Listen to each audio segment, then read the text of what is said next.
出差回来，我的车位空空如也。邻居大妈告诉我，你那摩托车声音太吵，影响我孙子睡觉，我让人拉走卖了，卖了3000块，都在这儿了。我收起那3000块，一言不发，连夜带着购车合同和改装明细去了刑侦队。我要让他知道什么叫老有所依。出差回来后，我发现那辆黑色的杜卡迪 V4不见了。邻居王金贵朝我走过来，小江回来啦。阿姨，我的车呢？哦，你说那个摩托啊，声音太吵，每天轰隆轰隆的，把我孙子都吓哭了。小孩子较轻，经不起这么折腾，所以我找人给你拉走卖了。你给我卖了？对呀，卖给收废品的了，卖了3000块。说着，他从口袋里掏出一叠皱巴巴的钱，在我面前晃了晃。诺，都在这儿呢，这事儿就算了了，以后别在这儿停了。听到这，周围的邻居围了过来。小江啊，王大姐也是为了孙子，你就多担待点吧。是啊，远亲不如近邻，别为了一辆破摩托伤了和气。3000块不少了，一辆摩托能值几个钱？就是大家都是邻居，抬头不见低头见的。王金贵看我一直不说话，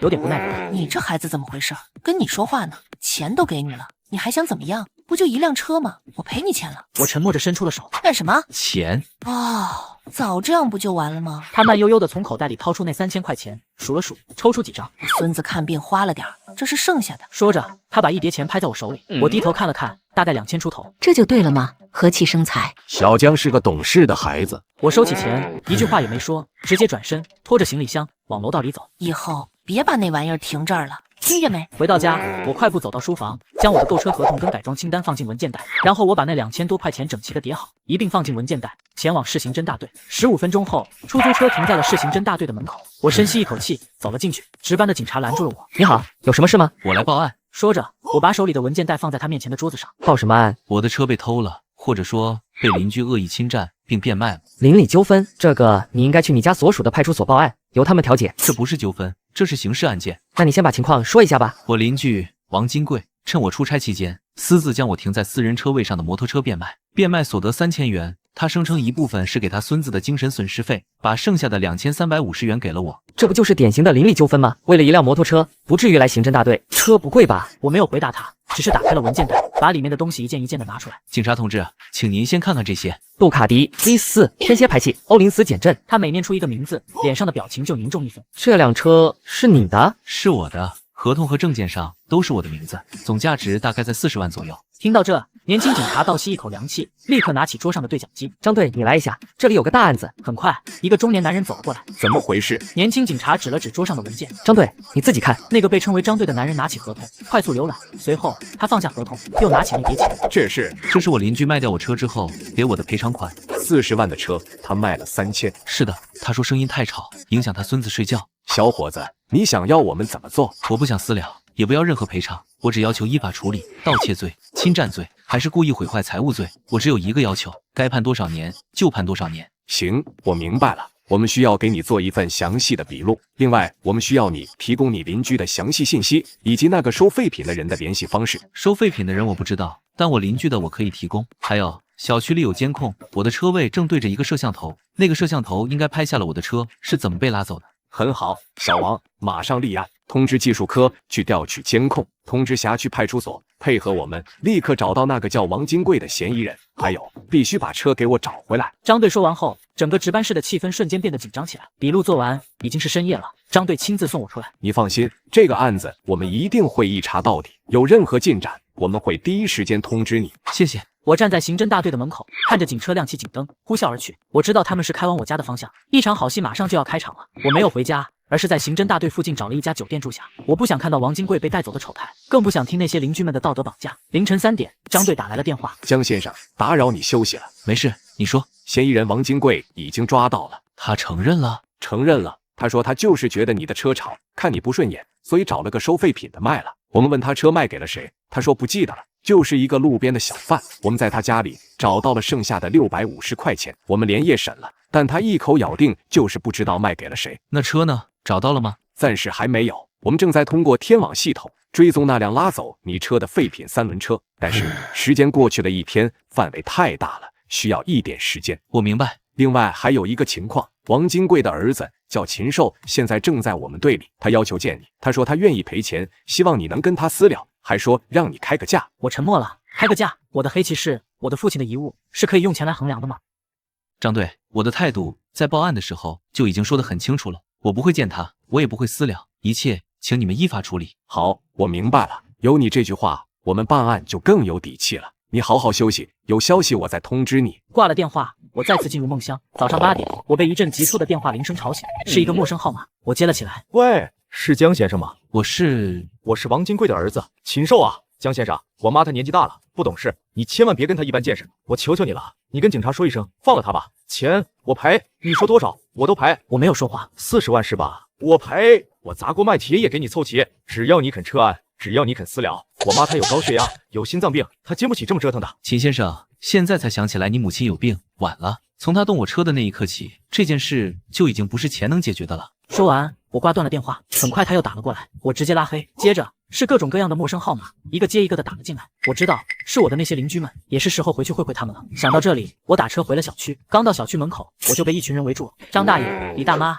还有一些我叫不上名字的邻居。小江，你怎么能报警呢？王大姐都多大年纪了，你怎么能这么对她？是啊，不就是一辆摩托车吗？他儿子不是说要赔你钱吗？你把他弄进警察局，让他以后怎么做人啊？你这孩子心怎么这么狠？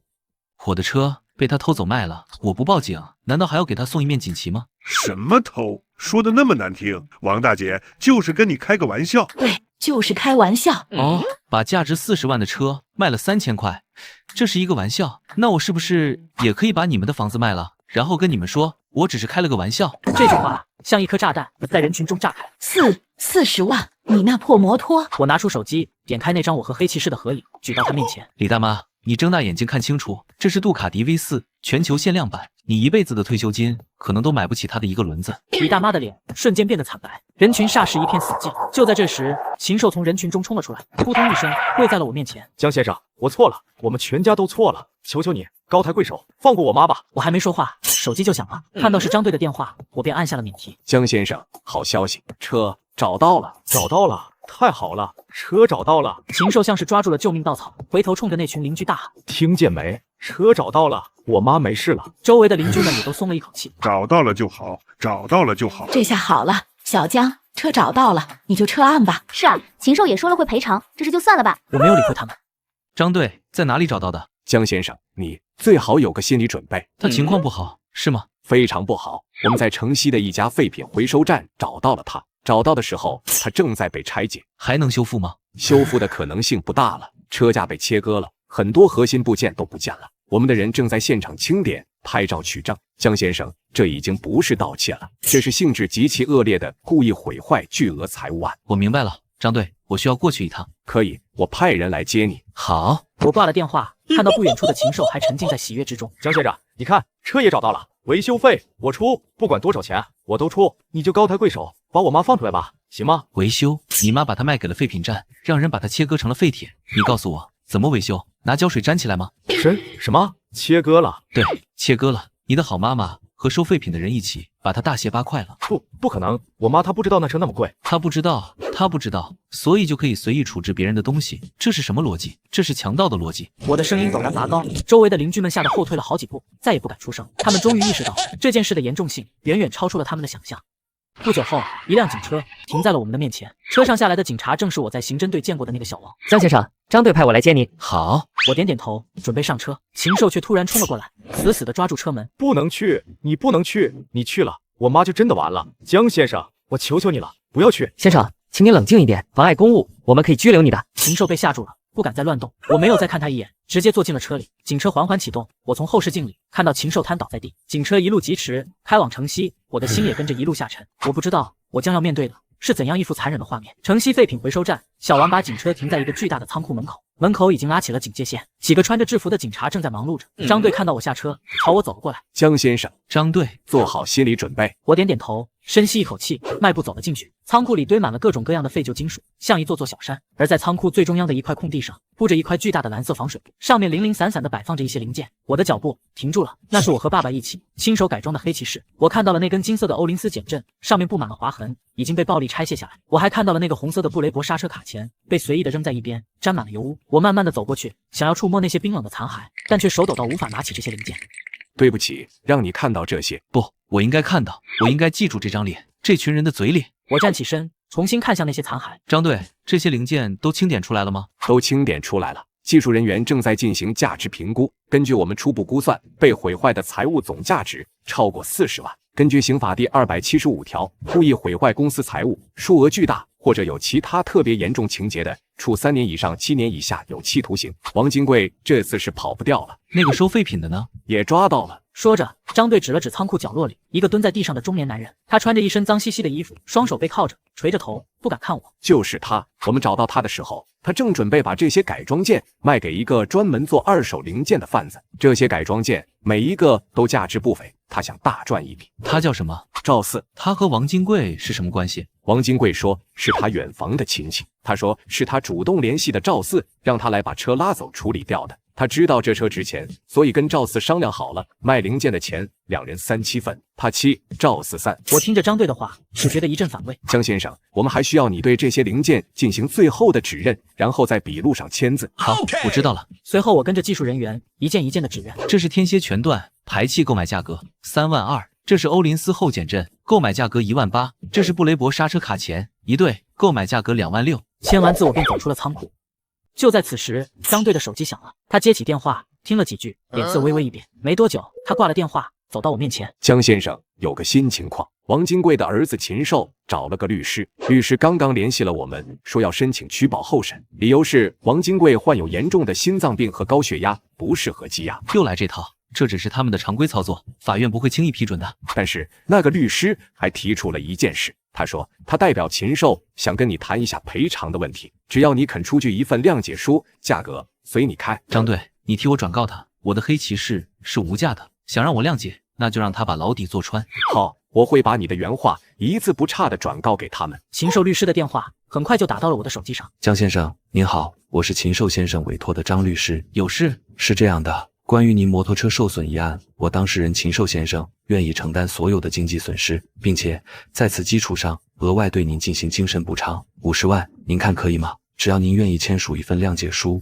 张律师，你是不是觉得你很有钱？江先生，我只是在转达我当事人的诚意。诚意？你们的诚意就是用钱来侮辱我，侮辱我父亲留给我的遗物吗？我告诉过警察，我的态度很明确，不私了，不和解，不谅解。你听不懂人话吗？江先生，我希望你考虑清楚，得饶人处且饶人，把事情做绝，对你也没有好处。你一个小年轻，一个人住，以后抬头不见低头见的，何必呢？你在威胁我？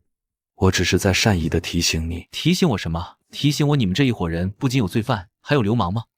请你回去告诉禽兽，有请律师的钱，不如给他妈准备好过冬的衣物，今年的冬天会很冷。说完，我直接挂了电话，并且顺手拉黑。张队派车把我送回了酒店。刚进房间，我就收到了很多微信消息，是小区的业主群在聊天。我点开一看，全是在讨论我们家的事。一开始还有人替王金贵说话。哎，王大姐也是一时糊涂，小江这孩子也太较真了，得饶人处且饶人嘛。但很快就有人发出了不同的声音。什么一时糊涂？那是故意毁坏财物，价值40多万，楼上的圣母，你家车被人砸了，你也能这么大度？我听说那辆车是他爸留给他的遗物，意义不一样。我去，那王金贵也太不是东西了，这种人就该让他进去好好反省反省。看到风向不对，李大妈连忙在群里发了一段语音。小江啊，李阿姨对不起你，之前不该劝你，我们都不知道那车那么贵，也不知道对你那么重要。王金贵做错了事，是该受罚，我们都不管他了。你千万别生我们的气啊！对，我们都支持你依法维权，这种邻居太可怕了，必须严惩。群里的人纷纷开始站队，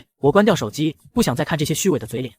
就在此时，门铃响了，我通过猫眼一看，是禽兽，他身边还站着一个女人，怀里抱着一个孩子，应该是他的妻子和儿子。我没有开门。江先生，我知道你在里面，我求求你开门吧，我们给你道歉来了。是啊，江先生，我们知道错了，你就原谅我们这一次吧。我儿子不能没有奶奶啊！他们甚至让那个几岁的孩子用稚嫩的声音喊：“叔叔，求求你放了我奶奶吧！”我靠在门上，只觉得一阵阵的恶心。利用孩子来博取同情，他们一家人真是把无耻发挥到了极致。我拿出手机，直接拨通了酒店前台的电话。喂，你好，我住808房，有人在门口骚扰我，请你们派保安过来处理一下。很快，走廊里就传来了保安的声音。禽兽一家人被请走了，世界再次恢复了安静。我躺在床上，身心俱疲。就在我快要睡着的时候，张队的电话又打来了。江先生，我们查到了一个新的线索，可能会让你非常意外。什么线索？我们查了王金贵的通话记录和银行流水，发现他在作案前一天和一个号码通话频繁，而且在作案后第二天，他的银行卡里收到了一笔5万块钱的转账。转账的人不是赵四，是他的儿子禽兽。这个消息像一颗炸弹在我脑子里炸开，这样一来，一切都说得通了。他那拙劣的演技，那过度的惊慌，那急于私了的破技，原来不是因为孝顺，而是因为恐惧。他根本不是什么不知情的家属，他就是共犯，甚至是主谋。江先生，你还在听吗？我在，这说明了什么？张队，你应该比我清楚。没错，有了这笔钱，让这个案子的性质彻底变了。禽兽不再是单纯的家属，他现在是重要嫌疑人。我们有理由怀疑，王金贵私卖你的摩托车是禽兽在背后指使或者共同策划的。那3000块钱只是一个幌子，他们真正的目的是那些价值不菲的改装件。那5万块很可能就是禽兽给王金贵的报酬，或者说是销赃前的定金。我听着张队的分析，心中一片寒意。好一出母子情深的大戏，好一个精心策划的骗局。王金贵在前面当一个蛮不讲理的恶灵，禽兽在后面扮演一个通情达理、试图弥补的孝子。如果我心软了，接受了他们的赔偿，签下了那份谅解书，那么他们就真的得逞了。张队，我要他进去，我不管他是主谋还是从犯，他和他妈必须一起为我失去的黑骑士陪葬。我明白，我们已经派人去传唤禽兽了。这一次不是作为家属询问，而是作为犯罪嫌疑人进行讯问。另外，赵四那边也撬开嘴了，他说一开始联系他的确实是王金贵，但后来所有关于如何拆解、哪些零件值钱、怎么处理销赃的事情，都是一个年轻男人通过电话遥控指挥他的。他虽然没见过那个人，但我们调取了通话记录，那个号码就是禽兽的。所有的证据都指向了同一个人，禽兽。我挂了电话，看着窗外。半小时后，张队的电话打来了。江先生，禽兽被我们带回来了。他一开始还想狡辩，说那5万块钱是他给母亲的赡养费，但当我们将赵四的证词和通话记录摆在他面前时，他崩溃了。他承认了所有事，但是他说整件事不是他一个人策划的，他说他也是被怂恿的。哦，狗咬狗，这么快就开始了？他想把责任推给谁？王金贵还是赵四？他说最开始提出这个主意的是赵四。他说赵四找到他，说他知道我那辆车很值钱，怂恿他和王金贵一起把车偷出来卖零件，可以大赚一笔。这个说法太过可笑。赵四一个收废品或许有些眼力，但他绝对不可能精确的知道我那些改装件的价值和销路。能做出这么周密计划的人绝不是他。禽兽还在撒谎，他想把一个文化水平不高的废品回收犯推出去当替罪羊。张队，这种谎言你们应该不会相信吧？当然不会，我们有足够的证据证明他才是整个计划的核心，他只是在做最后的挣扎。你放心，我们不会放过任何一个罪犯。好，挂了电话，我陷入了沉思。单靠警方施压似乎还不够。禽兽这种人自私到了极点，只要有希望，他就会想尽办法挣扎。我需要再加一把火。我打开电脑，输入了禽兽和他的手机号，信息很快就跳了出来。禽兽，某知名互联网公司的部门经理，个人简介里写满了各种项目经验和管理心得，座右铭是诚信是立身之本。我看着这几个字，觉得无比讽刺。我顺藤摸瓜，找到了他公司的举报邮箱，发送了匿名举报邮件。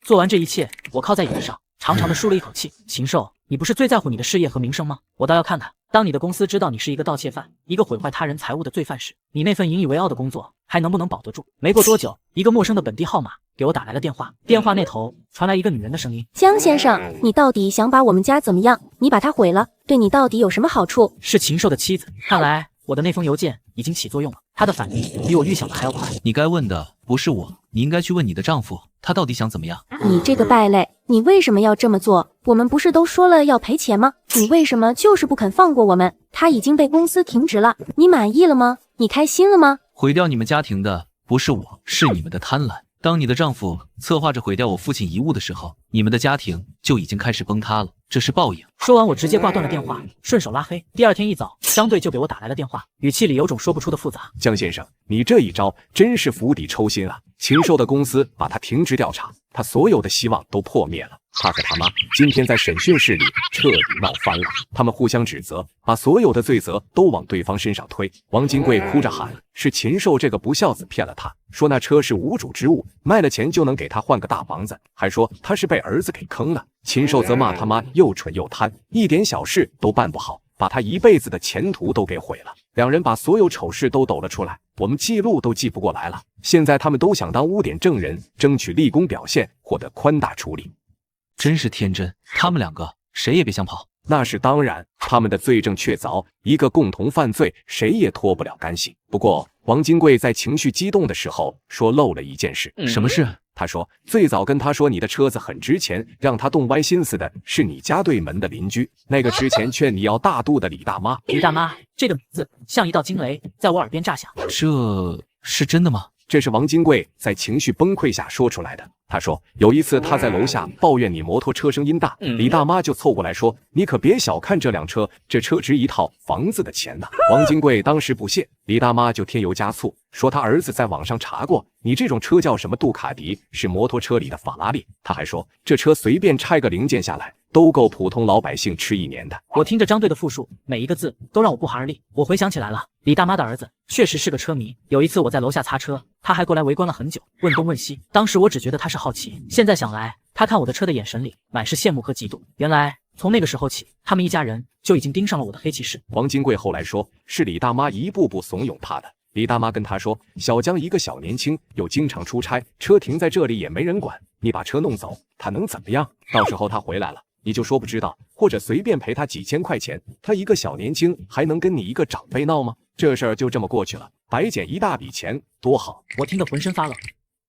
张队，你们相信王金贵的话吗？我们现在持保留态度，毕竟这可能是王金贵为了减轻罪责，故意攀咬别人，除非我们能找到其他的证据。好，我明白了。王金贵和李大妈的对话是在楼下，没有监控，没有录音，属于一面之词。如果李大妈死不承认，警方也很难定她的罪。难道就要让这个真正的幕后黑手逍遥法外吗？不，我绝不允许，我必须把他也送进去。张队，我想回小区一趟。你回去做什么？直接跟他对峙吗？这样会打草惊蛇。不，我不跟他对峙，我只是回去看看我的那些好邻居们。我相信作恶的人总会留下痕迹的。挂了电话，我火速走出了酒店。一场新的战争要开始了。我刚到小区，就感受到了气氛的变化。以往那些聚在楼下聊天的大爷大妈们都不见了，整个小区安静的有些诡异。我拖着行李箱走进楼道，电梯门打开，张大爷居然在里边。他看到我，浑身一僵，眼神躲闪，脸上挤出一个比哭还难看的笑容。小江回来啦！我点点头，没有说话，走进了电梯。那个王金贵家的事，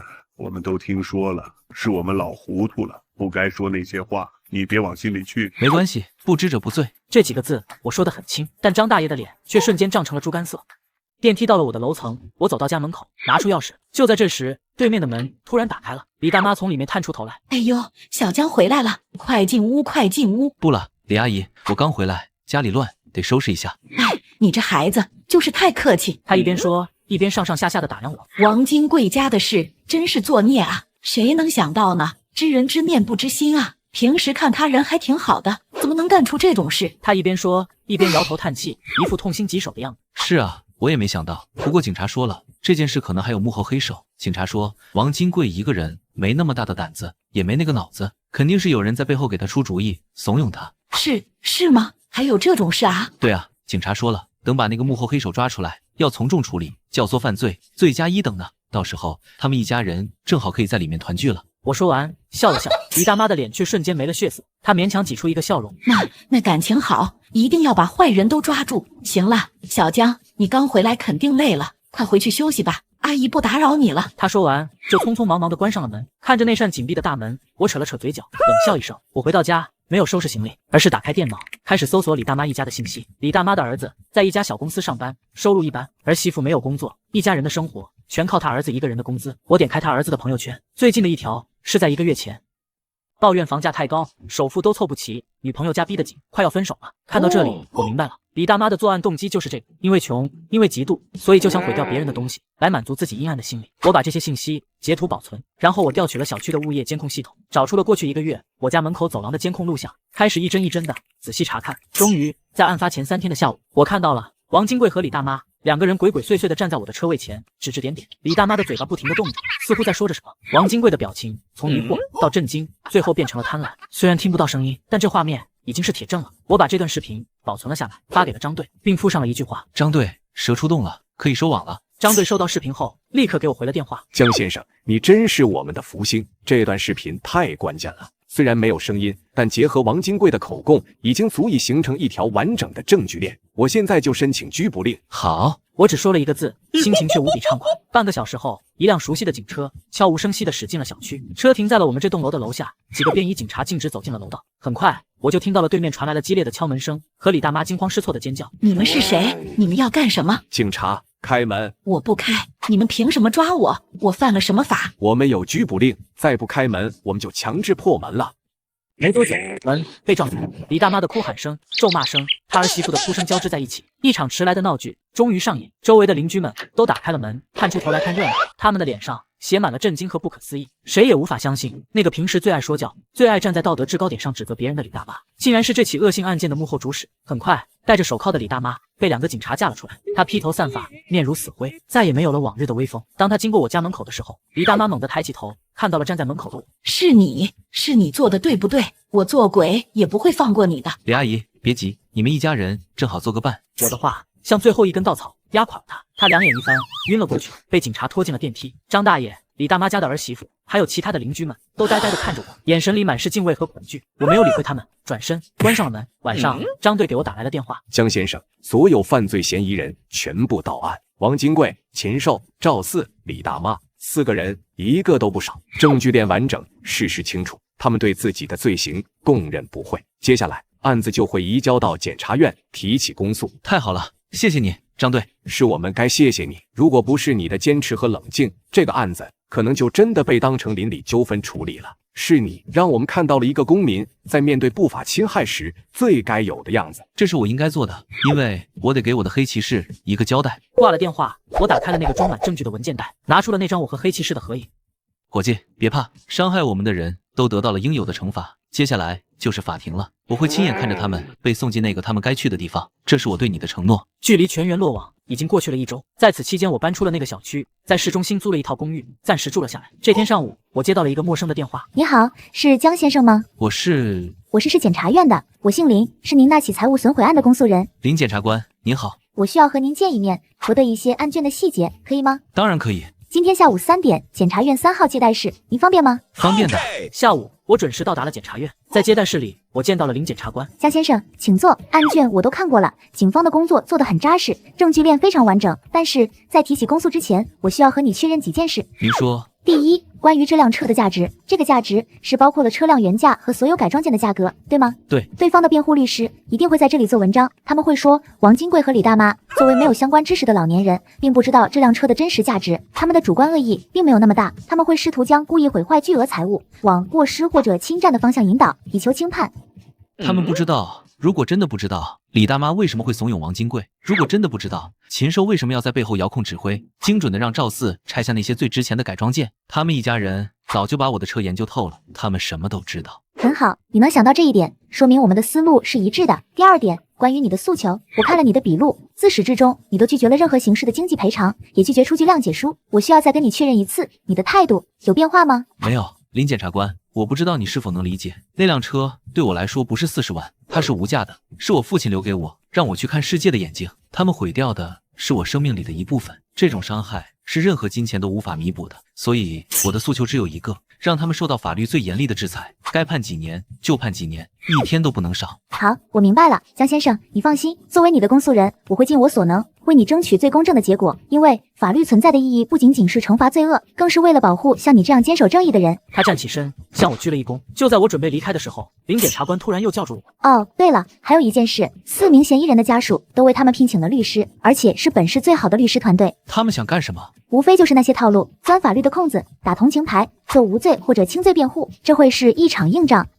我明白，兵来将挡，水来土掩，我相信你，也相信法律。从检察院出来，天已经有些暗了。我打车回到公寓，刚打开手机，就看到了几十个未接来电和上百条微信消息，有张大爷的，有李大妈儿媳的，还有很多陌生的号码。我一个都没有理会，而是点开了一个本地的论坛。我看到一个帖子被顶上了热门，标题是心寒，独居男子开豪车为一点小事诬告邻居4位老人。我心里一沉，立刻点开帖子。发帖人是一个匿名 ID， 帖子的内容写的声情并茂，颠倒黑白。帖子里，我成了一个仗势欺人的富家少爷，开着轰鸣的摩托车，常年扰民，邻居们敢怒不敢言。王金贵则成了一个爱孙心切，被噪音逼得走投无路的可怜老人。他处理掉我的摩托车，只是想给孙子一个安静的环境。李大妈成了一个好心调解，却被我一同送进监狱的无辜长者。帖子的最后还附上了几张照片，一张是王金贵和李大妈戴着手铐被警察带走的照片，照片的角度很刁钻，只拍到了他们苍老的侧脸和花白的头发。另一张是禽兽的妻子抱着孩子在拘留所门口痛哭的照片。这篇帖子瞬间引爆了网络，下面的评论几乎是一边倒的在骂我。我靠，现在的人都这么冷血的吗？这男的心也太毒了，人家都多大年纪了？楼上的都眼瞎吗？没看到标题写的是豪车，肯定是哪个富二代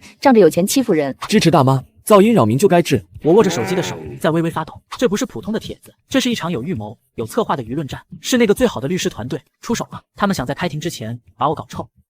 就在这时，林检察官给我打来了电话。帖子你看到了吧？看到了。别理会，也别回应，这是对方的激将法，你一回应就正中他们下怀。我明白。我已经联系了网警，正在追查发帖人的 IP。另外，我已经向法院提交了申请，要求此案不公开审理，避免舆论对判决造成干扰。林检察官的应对迅速而有效。谢谢你，林检。没事，这是我的工作，你现在要做的就是调整好心态，相信我们。挂了电话，我删掉了那个论坛 app， 眼不见心不烦。但是事情并没有就此结束。第二天，我的手机号、我的住址，甚至身份证照片都被人发到了网上，骚扰电话一个接一个的打了进来，有骂我的，有威胁我的，还有人往我的门缝里塞一些恐吓信和污秽物。他们已经开始从线上转为线下，他们想用这种方式让我崩溃，让我妥协。我报了警，但这些人都是匿名的，很难查。我把自己关在公寓里，拉上窗帘，不出门，但那种无孔不入的恶意还是让我感到窒息。就在我快要撑不住的时候，张队来了，他的身后还跟着几个穿着制服的警察。张队站在门口，看着我憔悴的样子，眉头紧锁。江先生，你没事吧？我没事。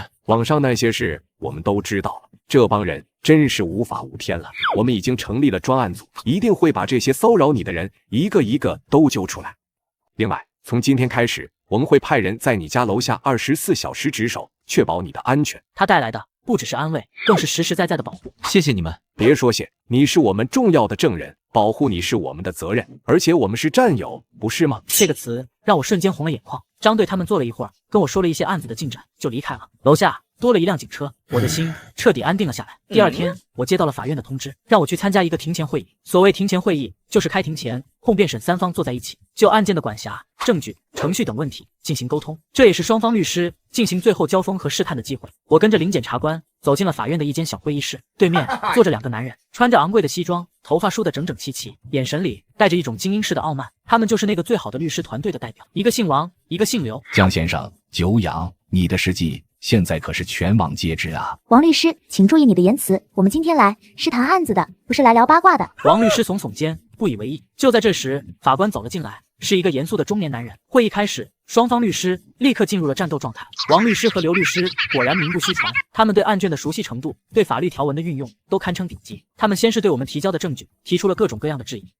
关于这段监控视频，我们认为并不能明确证明我的当事人李大妈有教唆行为，他们可能只是在讨论天气。关于禽兽的那笔5万块转账，他已经解释了，那是给母亲的赡养费。至于赵四的证词，一个有前科的废品回收贩子的话，可信度有多高，我们深表怀疑。他们把每一条证据都说得漏洞百出，仿佛我们对他们当事人的指控完全是无稽之谈。林检察官从容不迫，一一进行了反驳。双方你来我往，唇枪舌剑，会议室里的气氛紧张得让人喘不过气。法官大人，我的几位当事人都是初犯、偶犯，而且都是年事已高的老人，身体状况非常不好。王金贵有严重的心脏病，李大妈有高血压和糖尿病，他们实在不适合长期的羁押和监禁。我们恳请法庭能考虑到人道主义，对他们从轻发落。接着，王律师换了个话题，看向我。江先生，我们当事人对自己的行为深感懊悔，他们愿意尽一切可能来弥补对你造成的损失。在原有40万赔偿的基础上，我们愿意再追加60万，总共100万。作为你的精神损失费，只要你肯签下这份谅解书。说着，他从公文包里拿出一份早就准备好的文件，推到了我的面前。我看着他们志在必得的嘴脸，突然觉得很可笑。王律师，如果今天被毁掉的是你父亲留给你最后的遗物，你会为了区区100万就原谅凶手吗？王律师脸上的笑容僵住了。我的答案和之前一样，分文不取，绝不谅解。说完，我便转身准备离开。刘律师的声音却在我身后响起。江先生，做人留一线，日后好相见。把事情做绝了，对谁都没有好处。是吗？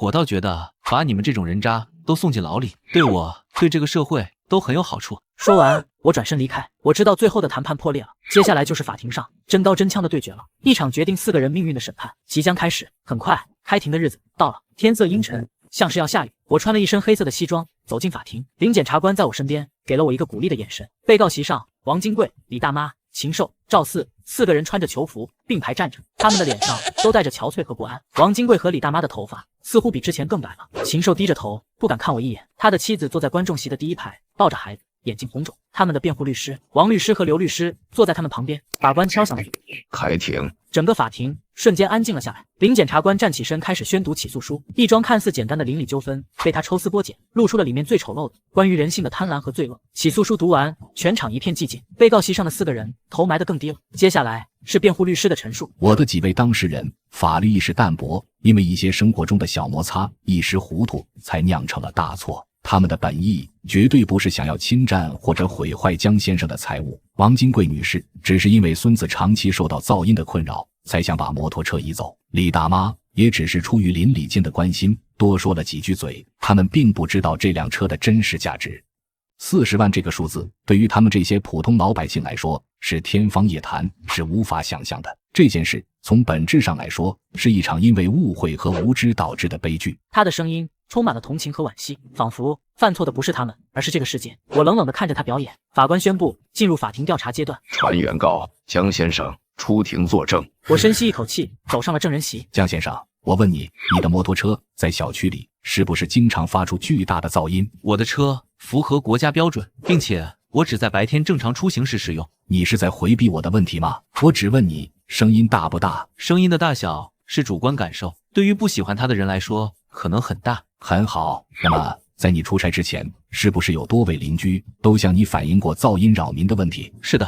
你采取了什么措施吗？我向他们解释过，并保证会尽量减少影响。也就是说，你并没有从根本上解决问题，对吗？我的车停在我的私人车位上，合法合规。我们不谈合不合法，我们只谈你是不是已经引起了邻里间的公愤。反对，辩护律师的问题带有强烈的引导性和主观臆测。反对有效。王律师并不在意，他的目的已经达到了。接着他拿出了那份100万的赔偿协议。江先生，据我所知，我的当事人曾经提出过100万的赔偿方案，希望获得你的谅解。你为什么拒绝了？在所有人看来，100万已经远远超过了你那辆车的价值，你却分文不取，坚持要将几位老人送进监狱。你能告诉法庭这是为什么吗？是因为你觉得100万还不够，还是因为你享受的根本不是赔偿，而是将别人踩在脚下，看着他们家破人亡的快感？他的话恶毒至极，整个法庭一片哗然。王律师，你说的没错，我拒绝赔偿，就是要看着他们家破人亡。因为他们毁掉我父亲遗物的那一刻，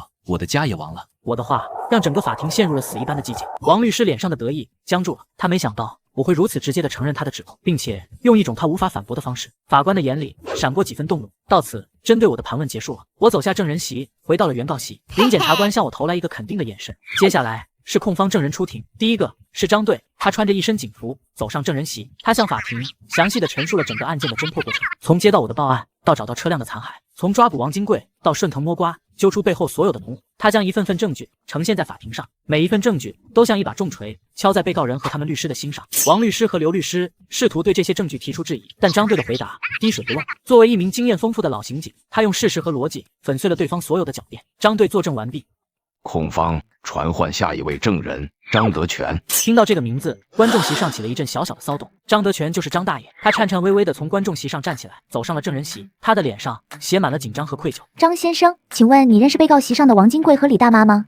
认识，我们都是几十年的老邻居了。那么你是否还记得，在原告江先生回来当天，你们在楼下发生了什么？我记得当时小江问他的车去哪儿了，王金贵说他给卖了，还说是为了赔偿他孙子的精神损失费。当时你们这些邻居是什么反应？我们都劝小江让他大度一点，我们说远亲不如近邻，别为了一辆破摩托伤了和气。也就是说，在那个时候，你们所有人都认为是江先生的错，对吗？是。你们有没有人为江先生说一句话？没有。你们有没有人去指责王金贵侵占他人财物的行为？没有。那么后来，当你们知道那辆摩托车价值40万的时候，你们的态度有什么变化吗？变了，我们都觉得王金贵做得太过分了，我们都开始支持小江报警。我的问题问完了。说着，他转身看向法官。法官大人，传唤这位证人，我只是想证明一点，被告人所谓的悔意，并不是发自内心的。他们的道歉，他们家属的赔偿，都只是在知道财物价值巨大，可能面临严重刑罚之后的一种趋利避害的补救行为。在他们以为那只是一辆破摩托的时候，他们的态度是嚣张的，是理直气壮的，是毫无悔意的，这才是他们最真实的一面。林检察官的话掷地有声。王金贵和李大妈面如死灰。控方的举证结束了，现在轮到辩方传唤证人。辩方传唤证人王金贵我看到王金贵深吸一口气，整理了一下自己的囚服，颤颤巍巍的从被告席上站了起来。我知道一场精心准备的表演就要开始了。王金贵走上证人席，他看起来比之前任何时候都要苍老和脆弱。王女士，你不要紧张，把你知道的如实告诉法庭就可以了。王金贵点点头，抬起头看了一眼法官。法官大人，我错了，我真的知道错了。我就是个没文化的老太婆，我什么都不懂。我就是心疼我的孙子，他才3岁啊，每天被那个摩托车轰隆轰隆的吵，吓得天天做噩梦。我跟小江提过好几次，可他不当回事儿啊。我真的是没办法了，我就是想把那个车弄走，让我孙子能睡个好觉。他一边说一边抹眼泪，把一个爱孙心切、走投无路的奶奶形象演绎得淋漓尽致。那你为什么要把车卖掉？我当时就是气糊涂了，我找了个收废品的，我说你快给我拉走，我一眼都不想再看到他。那人给了我3000块钱，我说正好，拿这钱给我孙子买点好吃的压压惊。我真不知道那车那么值钱啊。他边说边哭喊着捶打着自己的胸口。我要是知道，给我100个胆子我也不敢动啊。我就是个老糊涂，我就是个罪人啊。他的表演堪称完美，就连旁听席上的一些邻居都露出了不忍的神色。刘律师满意的点点头，看向林检察官。我的问题问完了。王金贵，你说你是为了你孙子才把车弄走的，对吗？对。那你为什么要特意联系一个远房亲戚，也就是赵四来处理这件事？我就是正好认识他。是吗？可是记录显示，在案发前1周，你和李大妈还有你儿子禽兽通话非常频繁，但你和赵四在案发前1年内都没有任何联系，直到案发前1天，你才突然给他打了电话。你能解释一下这是为什么吗？我就是突然想起来了。好，那我们换个问题，你说你不知道车值钱，只想把它当废品处理掉，那你为什么要和赵四约定卖掉零件的钱，你们3-7分账？这也是为了你孙子能睡个好觉吗？王金贵张了张嘴，一个字也说不出来。我在问你，在江先生回来当着所有邻居的面质问你的时候，你为什么没有丝毫的歉意和悔过，反而是一副理直气壮、得理不饶人的样子？那个时候你的糊涂，你的后悔又在哪里？林检察官的声音越来越严厉，王金贵被问得浑身发抖，汗如雨下。最后林检察官走到了大屏幕前。现在我方请法庭播放一段视频。屏幕亮起，出现的正是王金贵和李大妈在车位前鬼鬼祟祟、指指点点的画面。画面是无声的，但他们脸上的表情，他们的动作已经说明了一切。王金贵，你能告诉法庭，在这段视频里，你和李大妈在聊什么吗？是在讨论如何让你孙子睡个好觉吗？王金贵看着屏幕上的自己，他所有的心理防线在这一刻彻底崩溃了。不是我的主意，都是他。说着，他猛地伸出手，指向了旁边的李大妈。是这个老不死的，是他告诉我车子值钱的，是他怂恿我的。他说他儿子都查好了，说那些零件都能在网上卖大价钱。王金贵的尖叫撕裂了法庭的庄严，所有人的目光都聚焦在他和李大妈身上。李大妈的脸瞬间变得惨白，她猛地从被告席上站了起来，指着王金贵。王金贵，你胡说八道什么？是你自己贪心，是你自己见钱眼开，关我什么事？我什么时候让你去卖车了？我什么时候说零件能卖钱了？就是你说的，你儿子在网上查的，你还把那些零件的照片给我看。你说这事儿天知地知，你知我知，做成了就给我孙子买大房子。你现在想不认账，没门！你放屁！明明是你自己找到我说你看不惯小江，说他一个小年轻开那么好的车，肯定不是什么好人。你说你想给他点教训，让我给你出主意。我当时还劝你，我说邻里邻居的别把事做绝了，是你自己不听。法庭上一片哗然，观众席上的邻居们目瞪口呆。肃静，把被告人带下去。几个法警冲了过去，强行将2个撒泼的老妇人按回了座位上。王律师和刘律师呆若木鸡，他们精心准备的所有辩护词，在这一刻都成了笑话。他们想把被告塑造成无知的受害者，结果他们自己亲手撕下了伪装，露出了最贪婪、最恶毒的嘴脸。禽兽坐在他们中间，全身都在颤抖。最后的陈述阶段，林检察官站了起来。法官大人，审判长，我想刚刚发生的一幕已经胜过了任何雄辩。这起案件从始至终都与误会无关，与无知无关，它只关于一件事，那就是人性中最卑劣的贪婪与嫉妒。被告人以邻里之名行强盗之事，他们不仅毁掉了原告珍贵的财物，更毁掉了人与人之间最基本的信任。他们的行为严重触犯了法律，也严重败坏了社会风气。在此，我代表国家提起公诉，请求法庭对4名被告依法从重判决，以儆效尤。他的话铿锵有力，掷地有声。辩护律师站了起来，脸色灰败。休庭15分钟，合议庭评议后，当庭宣判。15分钟后，法官和合议庭的成员重新走上了审判席，所有人都站了起来。法官拿起了那份判决书，经本庭审理查明，被告人李大妈教唆他人犯罪，故意毁坏公司财物，数额特别巨大，情节特别严重，在共同犯罪中起主要作用，系主犯。被告人禽兽积极参与策划，指导销赃，在共同犯罪中起主要作用，系主犯。被告人王金贵直接实施犯罪行为，在共同犯罪中起主要作用，系主犯。被告人赵四明知是犯罪所得，仍予以收购，情节严重，构成掩饰、隐瞒犯罪所得罪。本院认为，四被告人之行为社会危害性极大，已构成严重刑事犯罪，为维护公民合法财产权益，为维护社会公平正义，为维护法律尊严，现判决如下：被告人秦寿犯故意毁坏财物罪，判处有期徒刑7年。听到这里，禽兽的身体猛地一晃，几乎瘫倒在地。被告人李桂芳犯故意毁坏财物罪、教唆罪，数罪并罚，判处有期徒刑6年。李大妈两眼一翻，彻底没了声息。被告人王金贵犯故意毁坏财物罪，判处有期徒刑5年。王金贵张着嘴，像是想喊什么，却发不出任何声音。被告人赵四犯掩饰、隐瞒犯罪所得罪，判处有期徒刑1年6个月。话毕，法锤落下，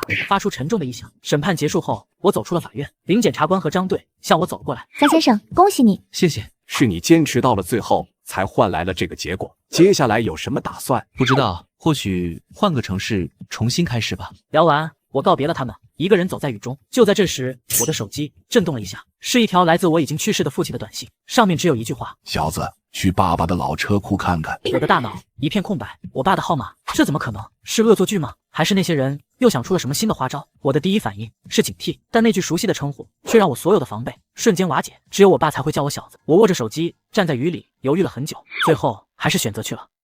到达车库后，我用力推开已经有些生锈的铁门。车库里很暗，正中央停着一个庞然大物，被一块巨大的帆布盖得严严实实。我走过去掀开，露出了里面的东西。那不是我的黑骑士，而是一辆我从未见过的摩托车。它的线条复古优雅，像一头蓄势待发的黑色猎豹。车身是哑光黑，没有多余的装饰，每一个零件都像一件艺术品，被打磨得闪闪发光。在车把的正中央挂着一个信封，信封上是我熟悉的爸爸那遒劲的字迹。小子亲戚。我颤抖着打开信封，取出里边的信。亲爱的小子，当你看到这封信的时候，爸爸应该已经去了很远的地方旅行了。别哭也别难过，你那辆 V4是爸爸送你的成人礼，希望它能带给你自由和张扬。但爸爸也知道那辆车太招摇了，总有一天会给你带来麻烦，所以爸爸偷偷的给你准备了第2份礼物。这辆车是爸爸亲手为你打造的，它的每一个零件都是爸爸从世界各地淘来的。它的名字叫自由。黑骑士可能会倒下，但自由之魂永远不会。小子，答应爸爸，骑上它，继续往前走，去你想去的任何地方，去看你想看的任何风景。爱你的爸爸。我拿着信蹲在地上，泣不成声。就在此时，我的手机又响了，是一个陌生的号码。我接了起来。您好，是江先生吗？我是您父亲的法律顾问，姓张。3年前，他委托我在您经历一场重大变故，并能独立坚强地处理好之后，将这条短信发给您。江先生，您父亲说您已经是一个真正的骑士了。我明白了，谢谢您。说完，我挂了电话，跨上那辆名为自由的摩托车。我知道新的旅程开始了。